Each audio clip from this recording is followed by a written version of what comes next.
the African-American community for granted. I shouldn't have been such a wise guy. I shouldn't have been so cavalier in responding. I don't take it for granted at all. And no one should have to vote for any party based on their race, their religion, their background. There are African Americans who think Trump is worth voting for. I don't think so. I'm prepared to put my record against his. That was the bottom line.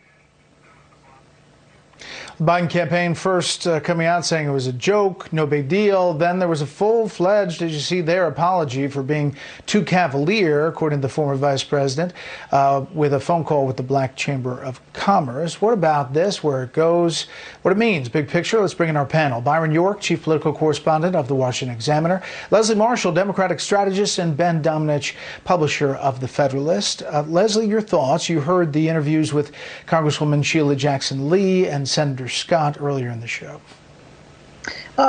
First of all, as a white woman, I was offended. And what I'm hearing from African Americans in the Democratic Party on my radio show and on social media are a few things. One, they know Joe. They know Joe as the vice presidential pick by the first black president of the United States. About 70% of African Americans in the Democratic Party call themselves moderates, which certainly Joe Biden is. They look to him legislatively to be able to expand on Obamacare and to be able to restore the Voting Rights Act. And in addition, I'm hearing from a lot of people, look, I may not have been comfortable with it, but I see a lot of fake white outrage, listen to all 18 minutes, and I'll still vote for him anyway. Ben, there is response. I mentioned Bob Johnson, founder of BET. There's other response on Twitter from African Americans who feel offended. The Biden folks say, listen, he has a record to speak for, and he can put it up against President Trump. But President Trump does have a record as well on low African American unemployment, on support for HBCUs, for the prison reform package. So it is going to be interesting to see, but nobody thinks that President Trump is going to get a huge African American turnout in the election.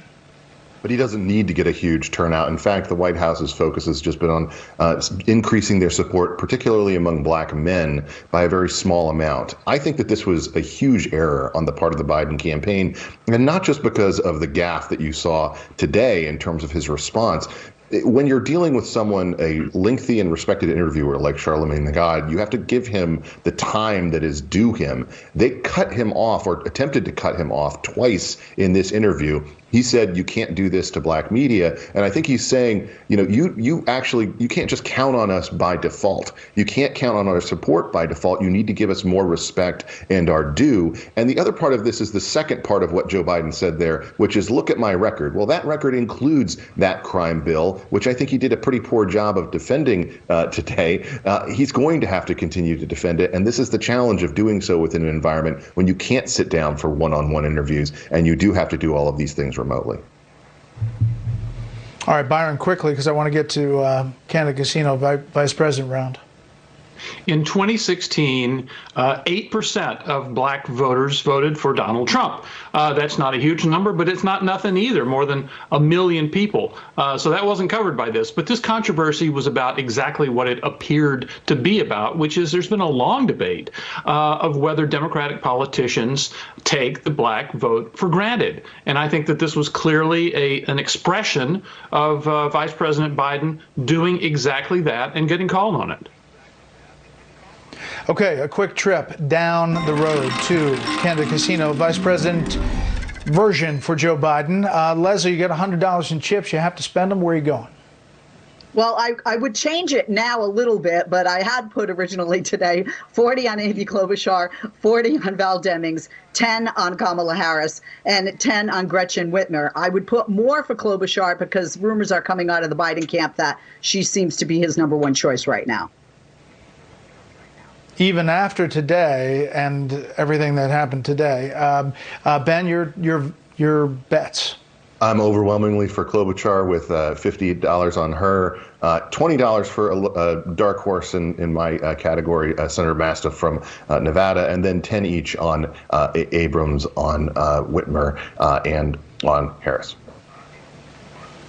All right, Byron.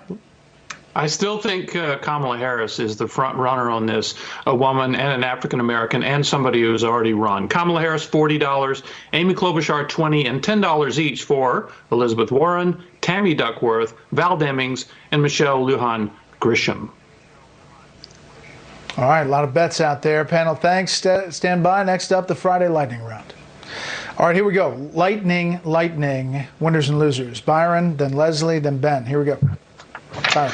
Winner is Rick Grinnell. Still got a few days left as DNI, declassified tons of stuff. Loser is Judge Emmett Sullivan, the judge who's kind of making a mess of the Michael Flynn case. Leslie. The winner is Crayola crayons. They are now going to have more diverse colors to have children feel more included, because we come in all different colors, not just that apricot flesh tone for skin in that box. And the loser, I would say, is the president and any leader who's going to withhold funds from states like Michigan, where people are suffering not just from COVID-19 and its pandemic, but from flooding. You can't have politics when you have people's lives at stake. All right, Ben. My winner and loser are two sides of the same coin. Tough interviewers. Charlemagne the God, who has established himself as being a challenge for Democratic candidates this cycle, unquestionably one you have to respect. And on the other side, Chris Cuomo, who this week engaged in a bit of prop comedy as opposed to asking Governor Andrew Cuomo the hard questions about his nursing home policy that led to so many deaths in New York. All right, the winner is this panel, making it through in the lightning round. Have a great holiday weekend.